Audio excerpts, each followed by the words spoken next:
Shinansa, or the South-Pointing Carriage, from a book of Japanese fairy tales. The compass, with its needle always pointing to the north, is quite a common thing, and no one thinks that it is remarkable now, though when it was first invented, it must have been a wonder. Now long ago in China, there was a still more wonderful invention called the Shinansa. This was a kind of chariot with the figure of a man on it always pointing to the south. No matter how the chariot was placed, the figure always wheeled about and pointed to the south. This curious instrument was invented by Kotei, one of the 3 Chinese emperors of the mythological age. Kotei was the son of the Emperor Yuyi. Before he was born, his mother had a vision which foretold that her son would be a great man. One summer evening, she went out to walk in the meadows to seek the cool breezes which blow at the end of the day, and to gaze with pleasure at the starlit heavens above her. As she looked at the North Star, strange to relate, it shot forth vivid flashes of lightning in every direction. Soon after this, her son Kotei came into the world. Kotei in time grew to manhood and succeeded his father, the Emperor Yuyi. In his early reign, he was greatly troubled by the rebel Shiyu.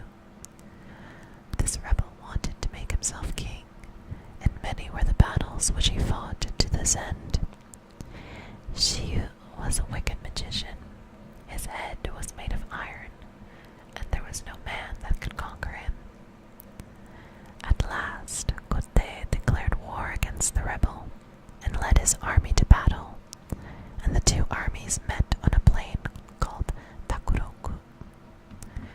The emperor boldly attacked the enemy, but the magician brought down a dense fog upon the battlefield, and while the royal army were wandering about in confusion, trying to find their way, Shiyu retreated with his troops, laughing at having fooled the royal army. No matter however strong and brave the emperor's soldiers were, the rebel with his magic could always escape in the end. Kotei returned to his palace and thought and pondered deeply as to how he should conquer the magician, for he was determined not to give up yet. After a long time, he invented the Shinansa, with the figure of a man always pointing south, for there were no compasses in those days. With this instrument to show him the way, he need not fear the dense fogs raised up by the magician to confound his men.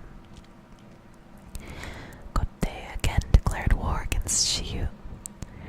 He placed the Shinansa in front of his army and led the way to the battlefield. The battle began in earnest. The rebel was being driven backward by the royal troops when he again resorted to magic, and upon his saying some strange words in a loud voice, immediately a dense fog came down upon the battlefield. But this time, no soldier minded the fog. Not one was confused. Kotei, by pointing to the Shinansa, could find his way and directed the army without a single mistake. He closely pursued the rebel army and drove them backward till they came to a big river. This river Kotei and his men found was swollen by the floods and impossible to cross. Shiyu, by using his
was soon floating over the water to the other side of the pond. This little incident made the clever emperor think that he might try to make something that could carry himself and his men over the river in the same way that the leaf had carried over the spider. He set to work and persevered till he invented the first boat. When he found that it was a success, he set all his men to make more, and in time there were enough boats for the whole army. Kute now took his army across the river and attacked Shiyu's headquarters. He gained a complete victory, and so put an end to the war which had troubled his country for so long.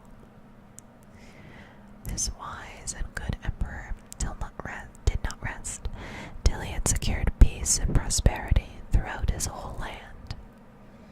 He was beloved by his subjects, who now enjoyed their happiness of peace for many long years under him. He spent a great deal of time in making inventions which would benefit his people, and he succeeded in many besides the boat and the Seth-pointing Shinansha. He had reigned about 100 years, when one day, as Kute was looking upwards, the sky suddenly became red, and something came glittering like gold towards the earth. As it came nearer, Kute saw that it was a great dragon. The dragon approached and bowed down its head before the emperor. The empress and the courtiers were so frightened that they ran away screaming. But the emperor only smiled and called to them to stop and said, "Do not be afraid. This is a messenger from heaven. My time here is finished." He then mounted the dragon, which began to ascend toward the sky. When the empress and the courtiers saw this, they all cried out together, "Wait a moment, we wish to come too." And they all ran and caught hold of the dragon's beard and tried to mount him.